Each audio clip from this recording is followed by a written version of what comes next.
Yeah, we're going to go into Levittsburg and talk about this LABRAE softball team that we've followed all year. We've talked to a couple of their players already this season. A LABRAE softball team that is really doing big things. And this next guest had maybe the best defensive play of the season on YSN.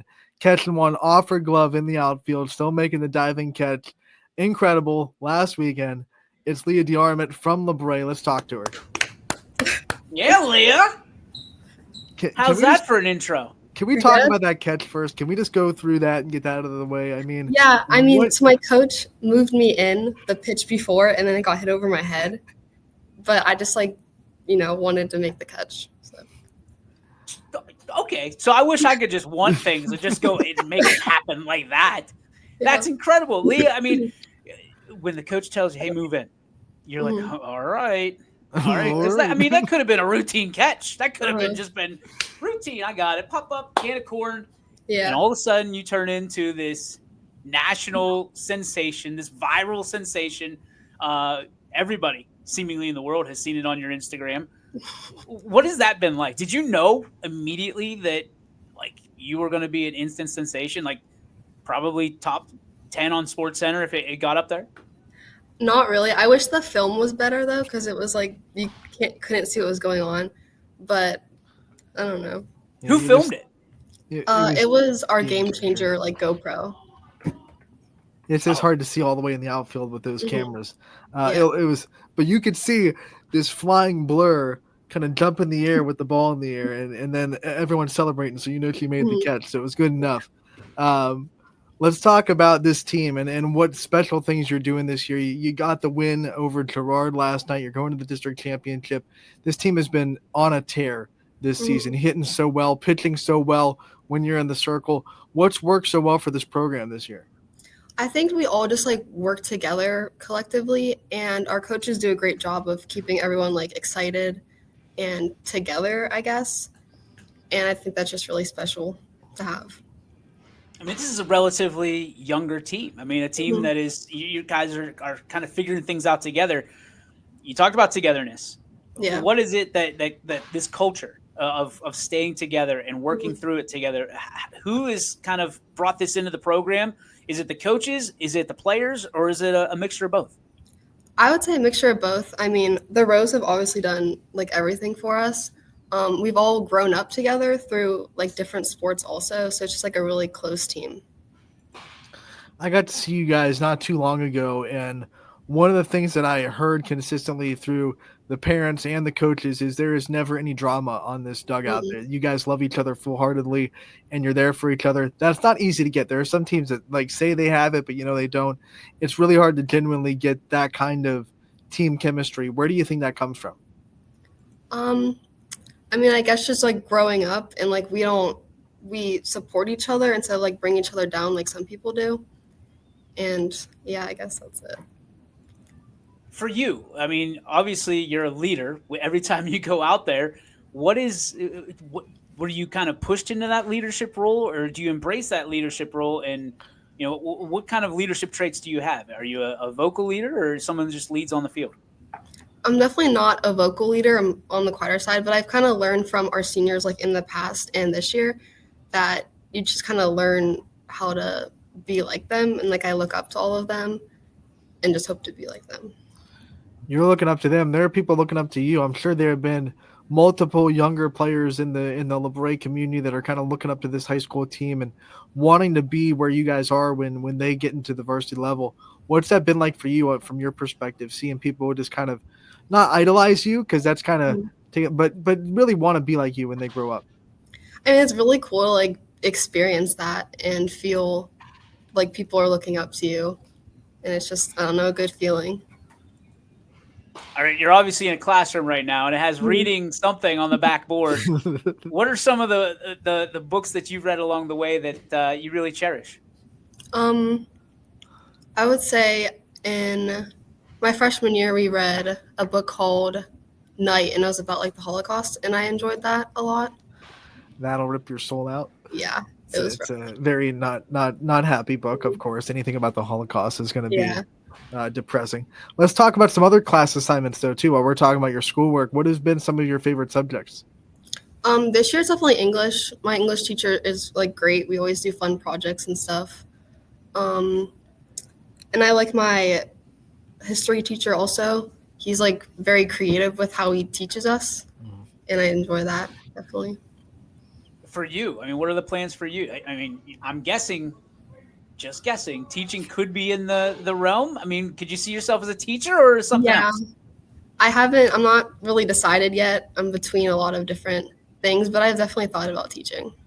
All right, so if you were a teacher and you had to pick kind of one teacher you've had that you think you'd be the most like as a teacher, who would it be? Um, I would say Miss Helmick, my English teacher right now. What would you want to teach? Um, Probably English or science for like young kids. Fair enough. Do you want to play at the next level?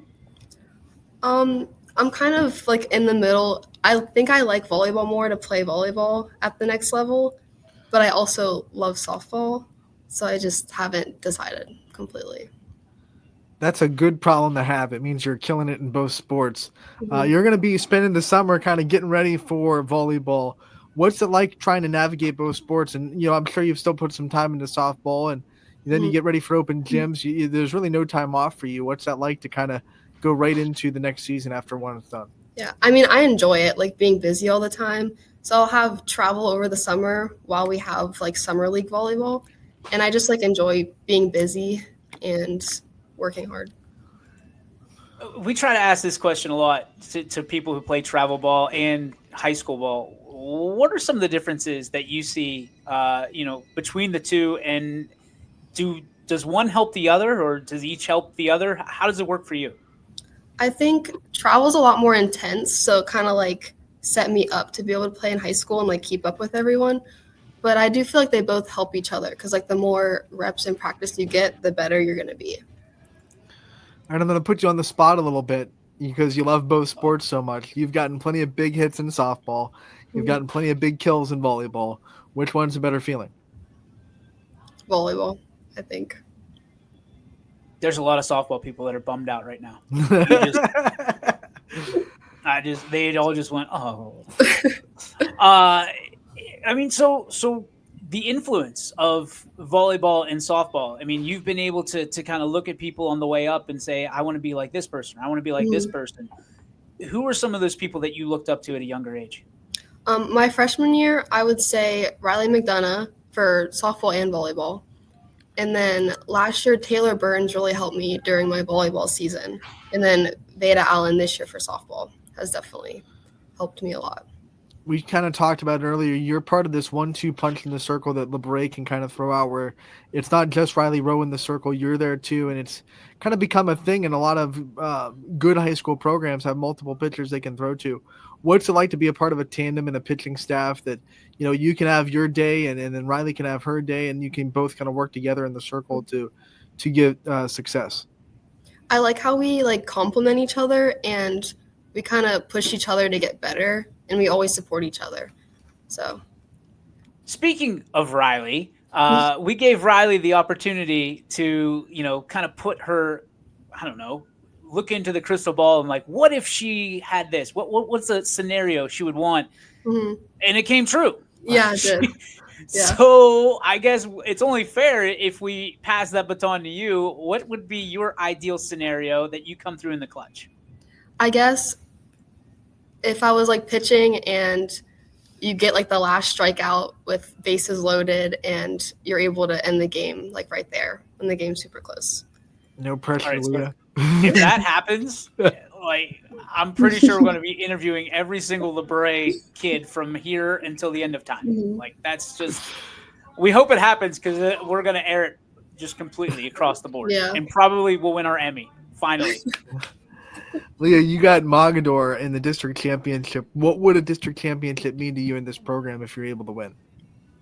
I mean, it's been a long time since we've been able to play in a district championship, so I'm really excited that we get the opportunity to. And I just hope we can come through with it and play our best. Do the butterflies get bigger when these games mean more, or is it just the same thing all the time for you? I would say it gets bigger. It's more like intense and exciting. You have one of the best facilities in the area. You guys host other districts. What makes that field feel like home to you when you have a home game and you feel so comfortable in it? I just think all the memories that I have on it. I've been playing there all my life, and just. All right, so we I talked was about to say about sorry. No, you're okay. You have a monster left field that's hard to hit home runs off of. That's got to feel pretty good when you're in left that you have the big wall back there to help you out, right? Yeah. Okay, so for you, naturally, LABRAE, very small community, loves their sports, doesn't matter what it is. Why is it so just almost a passion for you to represent your school, your team, your community the way that you do for LABRAE? I guess I'm just kind of proud to play sports here. I mean, we have great programs, great coaches, and it's been really fun playing for us. My last question for you, I'd like to get a little bit fun with the last question that I have. If you go back to your childhood, what was your favorite Saturday morning cartoon? Probably SpongeBob. I feel like I watched that a lot. Wow. Okay, SpongeBob. Solid. Yeah. Solid. If you were going to be played in a movie, who would play you, and what would the movie be about? Wow. I'm not sure who would play me, but I feel like the movie would be about sports. I think that would just make sense. But That's a cop out. I'm not sure who would play me. I don't know. We're gonna need you to think about that and get back to us. Okay. And because that question didn't end the way we want, I guess we have to ask you the question of the support system that you have. Talk about it, what it means to you, and who is in that support circle. It's so exciting to have people who care about you and support you. I'm closest with Riley Rowe, Shelby Bragg, and Morgan Thompson. We all support each other and hype each other up, and it just makes it so much more fun to have that on the team. Leah, we're so grateful for you. Thank you so much for jumping on here. I'm guessing in the middle of a school day, so hopefully you didn't miss too much class, but you're welcome if you did. Yeah. And we wish you nothing but the best, especially as you head towards that district championship. Good luck, and Thank you. God bless you. We'll see you. Thanks for having me. You're most welcome, young lady. Take care.